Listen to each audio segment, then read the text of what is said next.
Welcome back to Incredible Journeys, Brands and Leaders. For our next story today, we are traveling to the industrial city of Kanpur, a city that has seen the rise of many traditional family businesses. One such business is that of Kanpur Plastipack, a company that is now being run by the third generation of the family and has made a formidable name for itself in industrial bulk packaging solutions. Take a look. Kanpur Plastipack was established by Mahesh Swaroop Agarwal in 1971 as he saw opportunity to manufacture raffia flat tapes and woven sacks. As it set sail, the company encountered the first of its many challenges in the mid-1970s. The company at that time was on the verge of closure for a variety of economic reasons. The Shah of Iran had increased oil prices by almost 4 times in 1974. It made plastic products totally uneconomical at that time. Soon thereafter, we started working. A jute mill strike helped us in reviving the fortunes of the company, and the product got established. In the middle 80s, we were pioneers in exports, and over the last 5 years, I am proud to say that the company is one of the only ones left which started business in the early 70s. The only reason we've been able to do this is our consistent belief in investing in technology and human resources. Over the years, Kanpur Plastipack went from strength to strength, transitioning to flexible intermediate bulk containers or FIBCs and bulk bags in the 1990s under the stewardship of second-generation entrepreneur and managing director Manoj Agarwal. A decade ago, he handed over the reins to Deputy Managing Director Shashank Agarwal, and Kanpur Plastipack continues its 45-year-plus legacy, carefully crafted by 3 generations. And now to tell us all about Kanpur Plastipack's incredible journey, we are joined by the company's Deputy Managing Director, Shashank Agarwal. Shashank, thank you so much for joining us on the show today. It's my pleasure. Well, first up, Kanpur Plastipack is a company that started out in the 1970s, starting with woven sacks to moving to exports to a couple of products in this day and age. So first, take us through what is your current product range like, and what would you say have been the most significant evolution milestones in this journey? So the 2 main products that we have is flexible intermediate bulk containers, which is also called bulk bags, and the other is polypropylene multifilament yarn that's mainly used for stitching and geotextiles. Right. So in the whole journey of 47 years, 48 years now, there have been 3 technological changes, and we've been the early adopters to all 3 of them. So that always gave us an edge to keep ourselves afloat. Right. Okay. So you mentioned 2 key products. What is the revenue mix like, and what are the geographical footprints of both these products? So FIBCs would be about 75% of the revenue, and stitching yarns would be probably 25%. Stitching yarns are mostly in India, and the 75% FIBCs goes to the developed world, America, Germany, mainly Europe and US. Right. And what sort of goods are transported in these FIBCs? So it can be anything from fertilizer, cement to baby milk powder, chocolate powder, agriculture products, aggregates, right, building materials. So is there a lot of customization that you have to do to the product? Because I'm assuming that, baby product versus fertilizer is very, very different, right? Yeah, so we are in the industry of mass customization. So there is a great degree of customization, and that leads to customer service. So we are designing each and every bag individually for each customer. So that leads to mass customization. And what sort of manufacturing capabilities do you have? What is the production capacity of the company like? So today we can do about 1,500 tons of FIBCs, or 10 million bags per year. So that puts up us in the top 5 of the world. Thankfully, in the last 20 years, our industry leaders have done great to wipe China out of the market. So today we are about 50% of the global market share as India, and China is probably around 30–35%. But in the years to come, we see that India could go from 50 to 75% because of 2 main advantages. One is the low labor cost in India, and the second is the high-tech workforce that's available in the country. As far as the price point competition is concerned, would you say India is more lucrative at this point in time for global markets? So being a packaging product, quality and reliability is paramount. Pricing is number 3.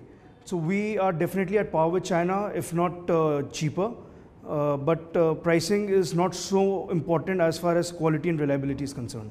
You started exports in the 1980s. From then to now, what has the growth trajectory been like? What sort of markets have you been adding? And from here on, what is the expansion that you're looking at? So exports really took off in the early 2000s when we ventured out into FIBCs. And now currently we are at close to 45 to 50 countries. So we have penetration in almost all markets. And now it's a question of reaching out to the better markets. This government has had a lot of focus on Make in India, making India a global manufacturing hub. As far as your product segment is concerned, you're already a product that goes around the world. So tell us, what is it that needs addressing in terms of policy intervention to really make India a global manufacturing hub? So one of the key challenges is the infrastructure quality and the reliability of the infrastructure in our country. Right. We are sitting in Kanpur, which is quite landlocked and away from the port. So the time that it takes in India is almost 7 to 8 times of what it takes in China. Tell us a little bit about the technology focus that you have here at Kanpur Plastipack. How have you integrated technology in different aspects of your business, including the manufacturing workflow? So over the last decade, we have built algorithms for pricing, we've built algorithms for planning, we've built algorithms for demand, supply and all those things.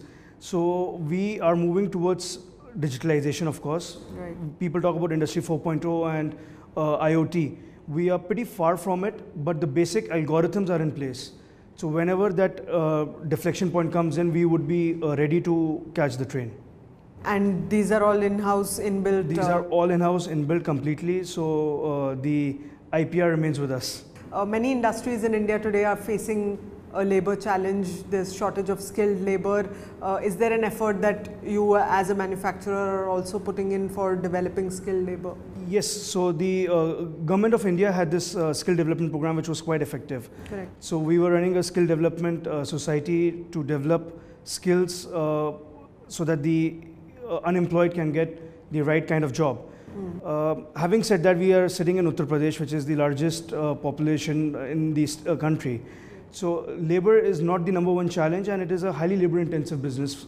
So we are always working on labor arbitrage basically. So Kanpur Plastipack also has a significant focus on innovation. So take us through some of the most innovative product offerings that you have, and currently is there something new that you're working on? So in the last 30 years, I mean, we've moved from PP woven sacks to paper laminated sacks to jute bags and then to FIBCs. Within FIBCs, there have been multiple innovations and multiple product categories that got developed when the customer started demanding for newer products and better products. Right. At the moment, what I can speak about is that we developed a cloned fabric which actually looks like jute, wow, which probably was the biggest innovation for us in the last decade. Jute look-alike, the price is constant for 12 months a year.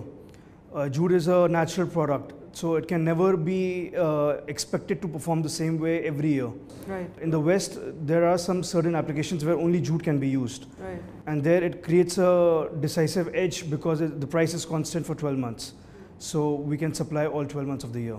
And yours is also a company that believes in sustainability. So what is the focus on renewable energy, using renewable energy for manufacturing here, and what other steps are you taking to really minimize your carbon footprint? Yeah, so we were one of the first companies to have the rooftop with net metering. Over the next couple of years, we plan to have our 50% of the power supply through renewable sources. So that's already part of the plan because we are in the plastics trade. So there's always attachment of carbon footprint to our business. So we are working on the energy. Also, we are a zero water discharge company. So we are always trying to be sustainable in the environment. Great. And you also had a recent expansion in 2018 worth 100 crore rupees. What is the purpose of that expansion? What sort of opportunities are you seeing ahead? So the 100 crore expansion was a huge expansion for the company. We had to make a story big, and because the large corporations, the Fortune 500 companies, want to only do business with the large corporations. So we're talking about $50 million plus revenues, so a strong balance sheet, only then they are entertaining a vendor. So we had to make it big. So for the next growth decade, this investment was necessary to have the best good manufacturing practices, to have the best compliances, to be safe. Okay, great. And in the last 10 years in the company, you've taken it from 100 crore rupees to 325 crore rupees. What is the plan ahead? What sort of financial goals as well as, growth goals are you setting for the company in the next year? So financial goals, I always believe, is a corollary to the customer service and our employee engagement that we can do. So we believe in high customer satisfaction with reliability and good quality, which would probably result us in the next 1 decade to be one of the largest FIBC players in the world. All right. Thank you so much for joining us. Thanks. Well, with that, it's a wrap of this episode of Incredible Journeys, Brands and Leaders. Hope you enjoyed those insights. We'll be back next time. Thank you for joining us. Goodbye.